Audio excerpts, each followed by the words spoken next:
मां मातंगी धाम के पीठाधीश्वर प्रेम साई महाराज आज राजधानी रायपुर पहुंचे।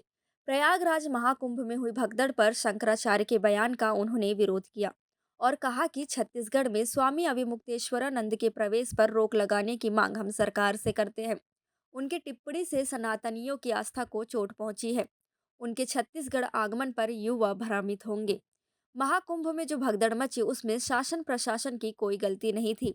प्रेम साई महाराज ने आगे कहा कि अविमुक्तेश्वरानंद महाराज हमेशा ही विवादित बयान देते हैं। विरोध की भूमिका निभाने के बजाय वे सहयोग की भूमिका भी निभा सकते थे। देखिए उन्होंने आगे इस संबंध में क्या कुछ कहा। नमस्कार। देखिए, आज तक मैंने कभी किसी साधु संत और महात्मन का कभी विरोध नहीं किया, क्योंकि मैं एक सनातनी हूँ और साधु संत महात्मन का सम्मान करना ये मेरा परम धर्म है। और आज मुझे इसलिए बोलना पड़ रहा है और दुख भी बहुत है कि एक महात्मन के विरोध में मुझे बात करनी पड़ रही है, क्योंकि उनकी भूमिका ऐसी है। जब किसी व्यक्ति के शरीर में, हाथ में या पैर में गैंग्रीन हो जाता है तो उसे वो हाथ या पैर काटना पड़ता है अपने प्राणों की रक्षा करने के लिए। लेकिन उसके लिए उसका हाथ या पैर जो है बहुत महत्वपूर्ण होता है, फिर भी वो हाथ और पैर कटवाता है। ठीक उसी तरह आज सनातन धर्म का जो हानि हो रही है उसको देखते हुए आज मुझे बोलना पड़ रहा है। स्वामी मुक्तेश्वरानंद जी जो है वो हमेशा विवादित बयान देते रहते हैं।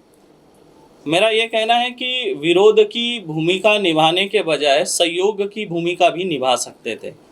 आज जैसे कुंभ आयोजन के ऊपर जो वो कमियां निकाल रहे हैं, उस विषय में मैं ये कहूँगा कि अगर आपको कमियां अगर दिख रही थी तो आप समय रहते प्रशासन को मार्गदर्शन दे सकते थे। शंकराचार्य अगर आप खुद को बोल रहे हैं, मैं तो नहीं मानता हूँ, क्योंकि उनका कार्य ऐसा नहीं है और कोर्ट में जो है मामला भी लंबित है। जब तक कोर्ट का आदेश नहीं हो जाता, क्लियर नहीं हो जाता, तब तक वो शंकराचार्य नहीं है, स्वयं घोषित है।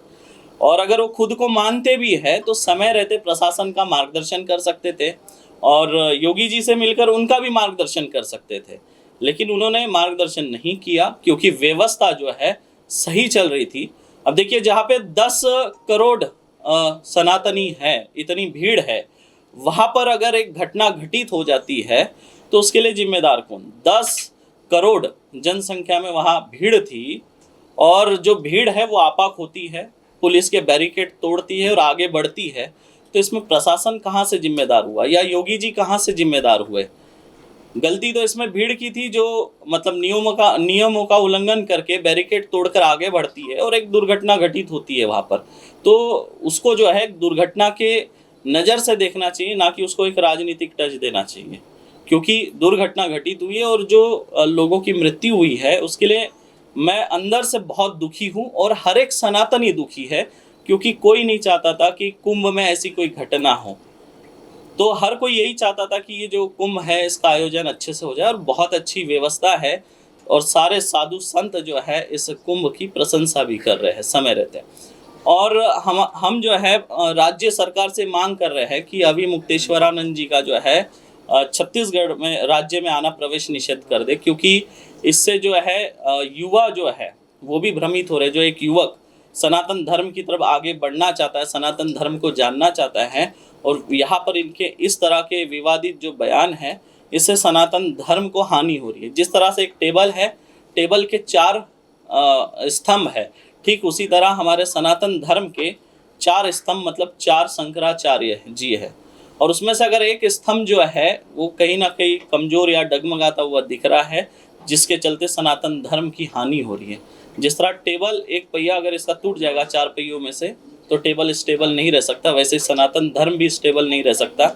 मैं तो यही कहूँगा स्वामी मुक्तेश्वरानंद जी से कि आप जो है अतिक्रमण करके बैठे हुए हैं इस शंकराचार्य पद पर, और आप इस पद को छोड़ दें तो यही अच्छा होगा, क्योंकि आपके जगह कोई एक दूसरा योद्धा जो धर्म के लिए लड़े, ऐसा योद्धा आए और उस पद पर विराजमान हो। हमारी यही कामना।